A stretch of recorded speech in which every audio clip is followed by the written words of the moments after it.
ஆதி என்னும் பராவரையே அன்பான மனோன்மணியே ஜோதி எனும் பஞ்சகத்தாலே சொற்பெரிய கரிமுகனே தீது நீக்கும் கந்தவளே திருத்துகின்ற குருநாதர்களே 18 சித்தர்களே பண்பான பரமசிவமே ஓதிய ஜோதிடங்கள் உரைப்பதற்கு நாத விந்து வடிவாக நல்ல துணை ஆவீரே. உலகில் உள்ள தமிழ் பேசும் அனைத்து நாள் உள்ளங்களுக்கும் ஜோதிட சான்றோர்களுக்கும் மூத்தோர்களுக்கும் ஆர்வலர்களுக்கும் மற்றும் இந்த காணொளியை காணும் உங்களுக்கும் ஆஸ்ட்ரோராஜின் இனிய நல்வணக்கங்கள்.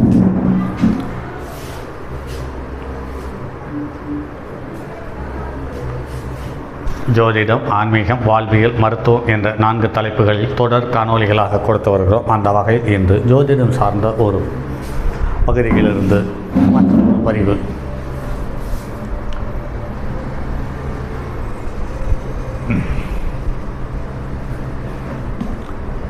ஆயக்கலைகள் 64 ஜோதிடம் என்பது 8வது கலையாக அறிமுகப்படுத்தப்பட்டிருக்கிறது. இந்த ஜோதிடத்தை அடையாளம் காட்டக்கூடிய தன்மையுள்ள கிரக அமைப்பு கொண்ட மனிதர்கள் எந்த இனத்தில் பிறந்திருந்தாலும், எந்த மதத்தில் பிறந்திருந்தார்கள், எந்த குடும்பத்தில் பிறந்திருந்தாலும் அவர்கள் காலத்தை அறியக்கூடிய கணிதத்தை அந்த நவகிரகங்கள் அவர்களுக்கு அள்ளித்தருகிறது என்பது நடைமுறையில் பார்த்திருக்கிறோம். இந்த ஜாதகத்தில் ஒரு மனிதனுடைய தன்மை, பூர்வ புண்ணியம், தந்தை வழி தாத்தா சொத்து, தந்தை வழி தாத்தாவினுடைய உறவுகள், தாய் வழி பாட்டன் பாட்டி உறவுகள், தாய் மாமன் உறவு, லக்கணம் முதல் 12 பாவங்களும் அந்த பாவங்கள் சம்பந்தப்பட்ட உறவுகளினுடைய வரவு செலவு, சந்தோஷம், துக்கம், வேதனை, இவை அனைத்தையும் அடையாளம் காட்டக்கூடிய கிரக அமைப்பு ஜோதிடத்தின் மூலமாக தெளிவாக அடையாளம் கொண்டு இந்த ஜோதிடத்தை வெளிப்படுத்தி வருகிறார்கள் எண்ணற்ற மனிதர்கள். இதில் ஒரு சில ஜோதிடர்கள் வாழ்க்கையில் வெற்றி தோல்வி என்று சொல்லுகிறார்கள். ஒரு சில ஜோதிடர்கள் சந்தோஷம் துக்கம் என்பதை அதிகமாக பேசுகிறார்கள். ஒரு சில ஜோதிடர்கள் இருப்பது இப்படித்தான் என்பதை தெளிவாக அறிவுறுத்தக்கூடிய தன்மையோடும் இருக்கிறார்கள். அப்படி பார்க்கும் பொழுது நடைமுறையில் பார்க்கும் ஒரு சில ஜோதிடர்களையே பலமாக விமர்சனம் செய்யக்கூடியவர்களாகவும் இருக்கிறார்கள். அதே சமயத்தில் கடவுளே இல்லை என்று சொல்லக்கூடிய ஜோதிடர்களும் இருக்கிறார்கள். கடவுள் இருக்கிறார் என்று சொல்லக்கூடிய ஜோதிடர்களும் இருக்கிறார்கள். ஆனாலும் நமக்கு மீறிய நம்மை கட்டுப்படுத்தக்கூடிய ஒரு அற்புத சக்தி உலகில் இருக்கிறது என்பதுதான் இயற்கையான ஒரு ஏற்றுக்கொள்ளக்கூடிய ஒரு அற்புதமான தகவல் என்பதில் சில ஜோதிடர்கள் மறுக்கிறார்கள் என்பது சற்று ஆச்சரியமாக இருக்கிறது. அவர்களுடைய ஜாதகத்தில் பார்க்கும் பொழுது லக்னத்துக்கு 5க்குரியவனும் ராசி சந்திரன் என்ற வீட்டிற்கு 5க்குரியவனும் கெட்டு இருக்கிறார்கள். அப்படிப்பட்ட அமைப்பை கொண்ட ஜாதகர்கள் கடவுளை பற்றி பெரிதாக ஒன்றும் எடுத்துக்கொள்வதில்லை. அப்படி கடவுளை பற்றி பேசக்கூடிய சூழ்நிலை வரும் பொழுது அவர்கள் இல்லை என்று மறுக்கிறார்கள், வாதிடுகிறார்கள் என்பதை நடைமுறையில் பார்க்க முடிகிறது. சமீபத்தில் ஒரு ஜோதிட சங்க கூட்டத்தில் கலந்து கொண்டு அந்த ஜோதிட சங்க கூட்டத்தில் கலந்து கொண்ட ஒரு ஜோதிடர் சொல்கிறார், உலகத்தில் கடவுள் சக்தி என்பது இல்லை என்கிறார். அப்படி கடவுளை வேண்டிக் கொண்டு நலம் பெற்ற மனிதர்கள் யாராவது இருக்கிறார்களா என்று காட்டுங்கள் என்று பலமான வாதத்தையும் வைக்கிறார். அவருடைய ஜாதகத்தில் பார்த்தால் லக்னத்துக்கு 5க்குரியவன் 6ஆம் இடத்தில் மறைந்திருக்கிறார். சந்திரனுக்கு 5க்குரியவன் சந்திரனுக்கு 6ஆம் இடத்தில் மறைந்திருக்கிறார். அவர்களுடைய தசாபுத்தி நடைமுறையில் ஓடிக்கொண்டிருக்கிறார்.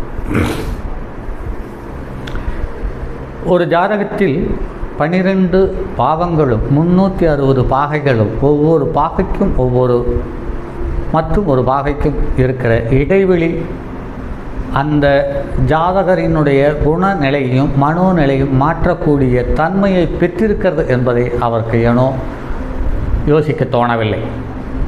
இதுதான் அவரிடம் இருக்கக்கூடிய சிக்கல். அதே சமயத்தில் பரிகாரம் இல்லை என்றும் அவரே வாதிடுகிறார். பரிகாரமும் இல்லை, தெய்வமும் இல்லை, தெய்வ சக்தியும் இல்லை என்பது அவருடைய வாதம். அப்படி இருக்கும்போது ஏன் அவர் ஜோதிடத்திற்கு வந்தார் என்றும் தெரியவில்லை. அப்படிப்பட்ட வித்தியாசமான ஜோதிடர்கள் உள்ள நிலையில் இந்த ஜோதிடரும் 46 வயதை கடந்து ஜோதிடத்திற்கு வந்து 46 வயதை கடந்து பயணித்து கொண்டிருக்கிறார் என்பதுதான் விசேஷமான ஒரு தகவல். இந்த ஜாதகத்தில் கிரக அமைப்பு சார்ந்த தகவலை பார்ப்போம் நண்பர்களே. லக்கணத்துக்கு 12ஆம் இடம் அல்லது காலபுருஷ லக்கணத்துக்கு 12ஆம் இடம் என்று சொல்லக்கூடிய மீன லக்கணத்தில் கேதுவனுடைய இருக்கும் அமைப்போடு கூடிய ஜென்ம லக்கணத்தில் கேது, லக்கணத்துக்கு 5ஆம் இடத்தில் சந்திரன், லக்கணத்துக்கு 7ஆம் இடத்தில் ராகு, லக்கணத்துக்கு 9ஆம் இடத்தில் குரு சுக்கிரன், 10ஆம் இடத்தில் சூரியன் செவ்வாய் புதன் சனி செவ்வாய், 11ஆம் இடத்தில் சூரியன். இப்போ இந்த அமைப்போடு இவர் பிறந்திருக்கிறார். பாருங்கள் நண்பர்களே, இந்த ஜாதகத்தில் ஒரு விசேஷமான தகவல். இந்த ஜாதகத்திலேயே நீர் வீட்டில் இருக்கக்கூடிய கிரகங்கள் ஒன்று சேர்ந்திருக்கிறது. குரு சுக்கிரன் சந்திரன் கேது ஆக இது வலுவான அமைப்பாக இருக்கிறது. அதே சமயத்தில் குருவுக்கு 5ஆம் இடத்தில் கேது, செல்வமும் செல்வாக்குக்கும் குரு ஸ்தானத்துக்கும் தொடர்புள்ள கேது. இந்த கேதுவுக்கு 5ஆம் வீட்டில் மனம் என்ற சந்திரன் என்பது விசேஷமான ஒரு தகவல். அதே சமயத்தில் லக்கணத்துக்கு 2க்குரியவன் என்று பார்க்கும் பொழுது அவன் செவ்வாயாக அமைந்து லக்கணத்துக்கு தசம கேந்திரத்தில் அமர்ந்து மிகப்பெரிய யோகத்தை பெற்றிருக்கிறார். அதே சமயத்தில் இந்த லக்கணத்துக்கு 9, 10க்குரியவர்கள் என்று பார்க்கும் பொழுது 9க்குரியவன் செவ்வாய், 10க்குரியவன் குரு. இவர்கள் பலமாக பரிவர்த்தனை பெற்று ஒருவர் வீட்டில் ஒருவர் ஆட்சியாக அமைகிறது என்பது மேலும் சிறப்பான தகவல்கள். அதே சமயத்தில் ஒரு ஜாதகத்தில் வெற்றியை மட்டும் வலுவாக பெற வேண்டும் என்ற ஒரு சூழ்நிலை இருக்கும் பொழுது அந்த ஜாதகத்தில் லக்கணத்துக்கு 6க்குரியவன் பலன் பெற்றிருக்க வேண்டும். அதே சமயத்தில் லக்கணத்திற்கு மறைந்திருக்க வேண்டும். அப்படி இருக்கும் பட்சத்தில் அவர்கள் வெற்றி மீது வெற்றி என்பது அவர்களுக்கு சுலபமாக அமைந்து விடுகிறது என்பது தான் இங்கு விசேஷமான ஒரு தகவல். பாருங்கள் நண்பர்களே, இந்த ஜாதகத்தில் ஒரு விசேஷம். லக்கணத்துக்கு 6க்குரியவன் எதிரி அவனுடைய ஸ்தானத்துக்கு 6இல் மறைந்திருக்கிறான். ஆனாலும் சுயஸ்தானம் வாங்கியிருக்கிறார். வலுவான எதிரி இவருக்கு பொருளாதார வரவையும் வருமானத்தையும் அள்ளித்தந்திருக்கிறது என்பது அவரோடு நாம் பழகிய காலத்தில் அவர் மூலமாக நமக்கு தெரியப்படுத்தியிருக்கிறார்கள். அதே சமயத்தில் இந்த ஜாதகத்தில் ஒவ்வொரு கிரகங்கள் நின்ற நிலை சார்ந்த தகவலை பார்க்கும் பொழுது லக்கணம் பூரட்டாதி நட்சத்திரம் 4ஆம் பாதத்தில் அமர்ந்து லக்னாதிபதியை பார்க்கும் அமைப்போடு பிறந்தது என்பது இவர் பிறந்தது முதல் இறப்பது வரை இவருக்கு ஒரு தனிப்பெரும் தகுதி அள்ளித்தர வாய்ந்ததாக இருக்கிறது.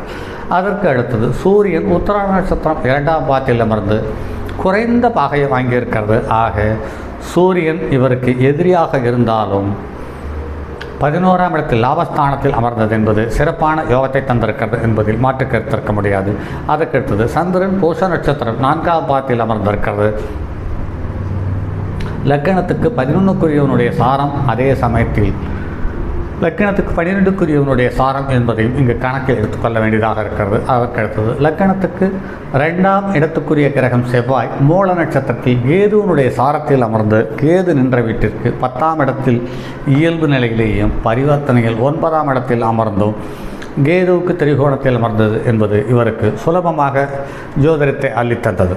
புதன் பூராட நட்சத்திரம் 4ஆம் பாதத்தில் அமர்ந்து 23.43 பாகை பெற்றிருக்கிறது. இது மிகவும் வலுவான அமைப்பு. குரு கேட்டை நட்சத்திரம் 4ஆம் பாதத்தில் அமர்ந்து புதன் 28.35 பாகை பெற்றிருக்கிறது.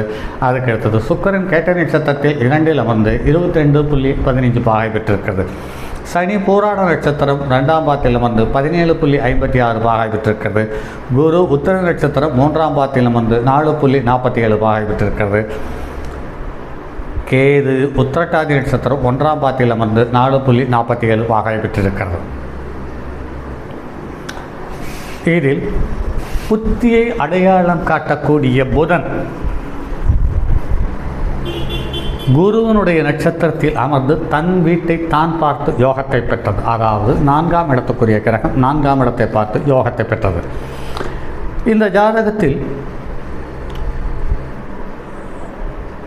மூல நட்சத்திரத்தில் செவ்வாய் அமைந்து செவ்வாய் நின்ற வீட்டுக்கு 4ஆம் இடத்தில் கேது அமர்ந்தது. ஆக செவ்வாய் நின்ற வீட்டுக்கு செவ்வாய்க்கு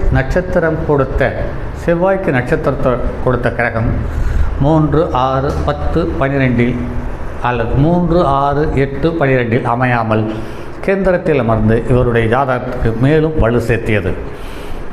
அதற்கு அடுத்து சனி பூராட நட்சத்திரத்தில் அமர்ந்தது. சனி 3, 8க்குரிய நட்சத்திரத்தில் அமர்ந்து இவருக்கு நோயை அள்ளி தந்தது என்பது மாற்று கருத்து இருக்க முடியாது.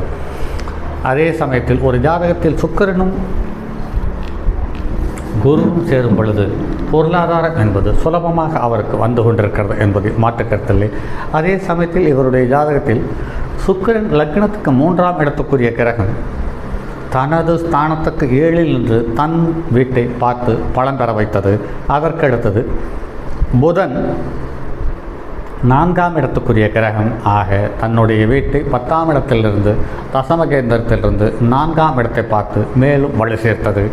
அதே சமயத்தில் சந்திரன் தன்னுடைய சொந்த வீட்டில் ஆட்சி வைத்து குருவனுடைய பார்வை பெற்று அதுவும் வலுப்பெற்றது. இந்த ஜாதகத்தில் சுலபமாகவே லக்னாதிபதி லக்னத்தை பார்த்து பலம் பெற்றது, 3க்குரியவன் 3ஆம் இடத்தை பார்த்து பலம் பெற்றது, லக்னத்துக்கு 4ஆம் இடத்துக்குரிய கிரகம் 4ஆம் இடத்தை பார்த்து பலம் பெற்றது, லக்னத்துக்கு 5க்குரியவன் 5லேயே ஆட்சி பெற்று குருவனுடைய பார்வையோடு பலம் பெற்றது.